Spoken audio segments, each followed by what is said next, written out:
Hey everybody, and Tony here with a review of Wagner's Die Walküre, live from the Wiener Staatsoper, which I saw on YouTube thanks to my very awesome friend Dylan Haynes, aka Coloratura Fan, aka Logan D. And you can all find the link to the entire opera below on the description box. So please do watch it if you have the time, and also let me know your opinions as well about the entire production and also the singers. The conductor was Adam Fischer. The production was done by Sven Erik Bechtolf. The set designs were done by Rolf Glittenberg. The costumes were done by Marianne Glittenberg, and the videographers were Momme Hinrichs and Torge Müller. I was mainly looking forward to this production because this was Waltraud Meier's final Sieglinde. Much like how it was her final Isolde at the Bayerische Staatsoper back in June or July 2015, and this being her final Sieglinde, and 3 months later, her final Kundry being at the Staatsoper am Stille Theater. So how did she fare as her final Sieglinde and her farewell to this role? I'll talk about it when I get to the singers, but first, the production and costumes. It was darkly lit, but very dramatic. The first act began with a really dark-looking place, but with the main theme of Notung, the sword being on the tree. And we see like some tables being lined up almost like a broken square, which I thought was quite interesting. And it was just basically dark, but very dramatically lit. I really love the changing of the colors of the lights, especially when Siegmund and Sieglinde were alone. And as we transition to the second act, we also see that Valhalla has its fair share of ebony trees being lined up aside from the usual pillars. And we also see a sacrificed wolf to suggest that this was not only Wotan's Welse or Wulfe disguise in order to impregnate a mortal woman to give birth to his stepchildren Siegmund and Sieglinde, but also as a sacrifice to the gods. We even get to see a golden head of a baby to suggest that this is to be Sieglinde's newborn son, Siegfried, which is in her womb.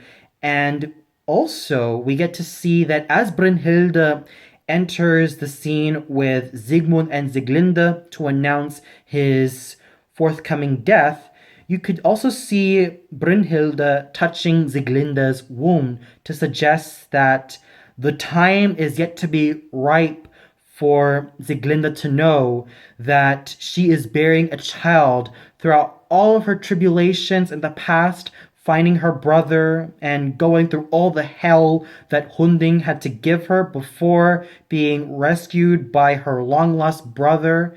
And she knows that it's going to be time that Siegfried will come out of that womb in order to redeem the world. And what's also interesting is that when we see the Valkyrie sisters of Brünnhilde, we see that they are in a different type of clothing to Brünnhilde, which I thought was very interesting. And there were a lot of horses on the stage, almost like Trojan horses, and the Valkyries basically are like browbeaters to a lot of the men who want to show either they can man up or not. So I thought it was really interesting, and I also love the entire visual arts being used. Like in the first act, we have a silhouette of a wolf, and in the third act, before Wotan encircles a fire to Brünnhilde while she is sleeping, we see the silhouette of her horse Grane being all in flames as well, and we see the entire stage being all in flames. So I do feel like the entire production is quite interesting and very stunning in its own special way, and the costumes were quite elegant as well. What with Fricka entering in her peacock feather robe and looking very gorgeous with that type of attire.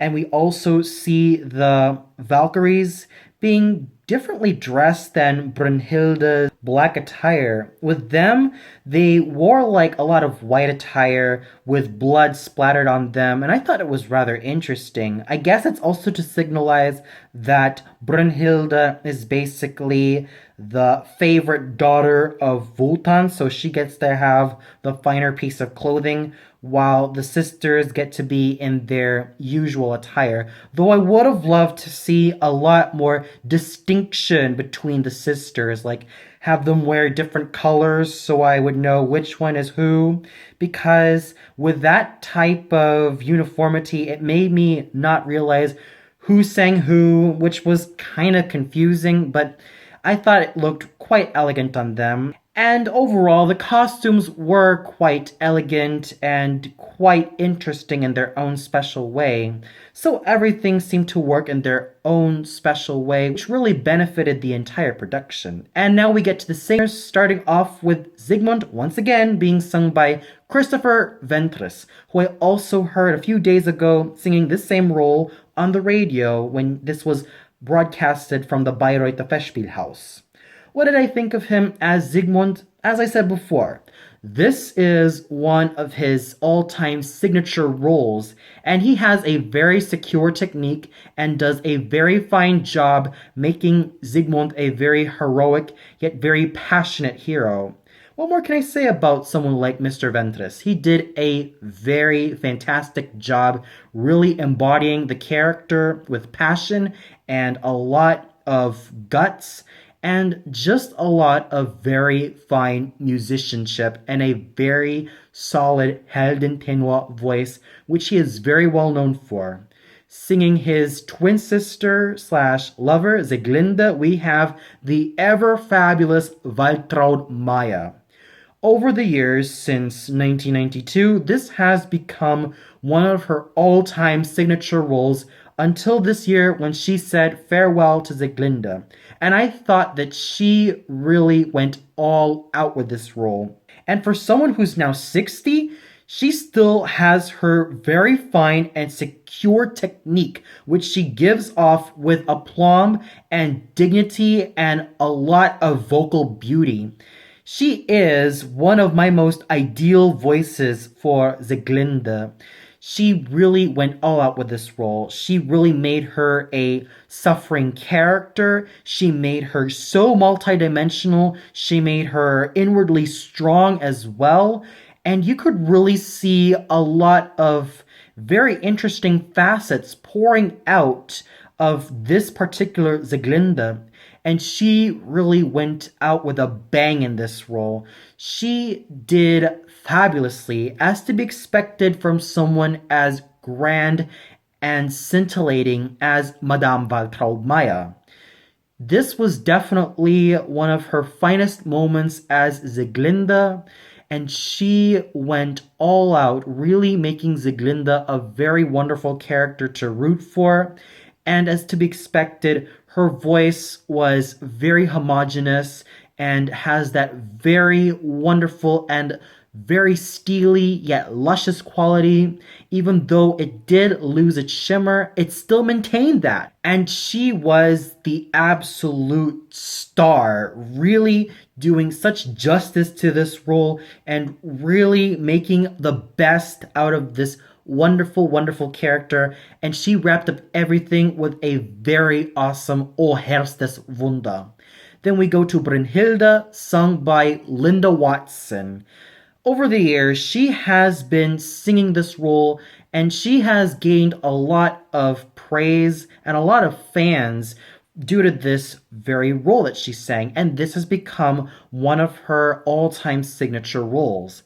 And I guess you could say that after a long stretch of singing all the Brunhildes, it kind of took a good toll on her voice, because even though there were times she was kind of lacking focus in some of the notes, especially some of the high notes, I still have to give her credit for her overall musicianship and her overall dedication to this role, really making sure that this Brunhilde was a noble character, a strong character, and someone who had a very secure technique. And her acting was very fine, and I really loved that moment when she touched Waltraud Meier's Sieglinde's stomach area, and I thought that was very interesting and really had a great deal of foreshadowing, and you could really tell that she was definitely a very fine stage person.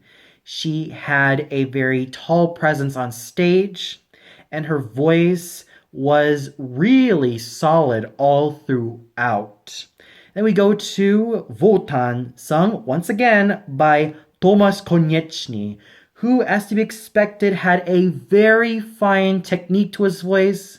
He was able to give a lot of dimension and a lot of poignancy, urgency, and pathos, and did very wonderfully with his Leb wohl, du kühnes, herrliches Kind.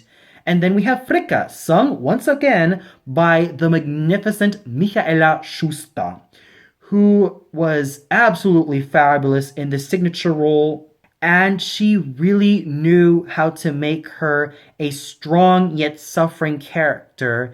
And with her final words to Brunhilde, you could really see the doubt, the trouble that she has in her eyes, her face, her body, as if to suggest that she does hope that this plan will work, and she does hope that Wotan and Brunhilde will carry this through, not only for their sakes, not only for her sake, but for the sake of the deities of Valhalla.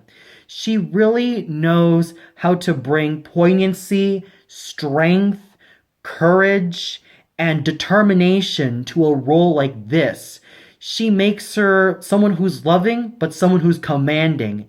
And she was an absolute pro as Fricka. Then we have Hunding, sung by Ain Anga, who also sang Fasolt from Das Rheingold.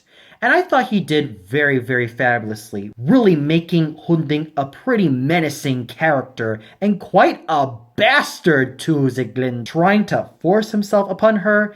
And I thought he did very well, making Hunding a very despicable bastard, but someone who also had his doubts at the end of the opera before he gets killed off via Wotan's final "Geh" and the wave of his hand to suggest that he now has his life at his hands. And I thought that was really epic. Caroline Wenborn's Gerhilde, as to be expected, was gorgeously sung with her secure spinto-soprano instrument. Regina Hangla's Helmwege was scintillating yet steely, sparkling and exciting, and just giving a lot of great musicianship with that fine lyrico-spinto voice which rings throughout the entire orchestra. Huna Ko's Ortlinde was absolutely gorgeous, making a fine use of that gorgeous yet steely lyric soprano instrument. Margaret Plummer's Waltraute was gorgeously sung, with a very full-bodied tone and a very sturdy stage presence. Carol Wilson's Schwertleite was well-focused in terms of her singing, and her stage presence was steely and strong. Ulrike Heltz's Zigrüne was absolutely fine, scintillating, and just gorgeous. I know I spam that word a lot, but all of these singers who sang the 8 Valkyrie sisters were absolutely gorgeous, both vocally and dramatically. And I thought that Ulrike Heltze was totally immersed using that fine lyric mezzo instrument. Isear Kairova's Grimgerde was gorgeously sung, blended very well with Isabel Seebacher's Rosweise, and they were in total harmony. So overall, what more can I expect from the singing when it comes to an all-star cast like this? It's awesome, it's scintillating, it's thrilling, it's absolutely gorgeous, absolutely awesome, absolutely just stirring all throughout. And special kudos really has to go to Waltraud Meier for really going out with a bang with her final farewell to Sieglinde. It was such a worthwhile experience, really going on this journey with this character, and not just with Sieglinde, but also Isolde and Kundry. And we definitely miss her in this role. And we honestly hope for the best for what's to come in her future repertoire. And the conducting done by Adam Fischer was, as to be expected, very wonderful, with really paying a great deal of attention to the text. So overall, the production was really good. But as to be expected, the singing and the conducting were at the highest professional level. Well, that's all for now. Be sure to tune in tomorrow for my review of Wagner's Siegfried, also at the Wiener Staatsoper. So until then, good night, everybody.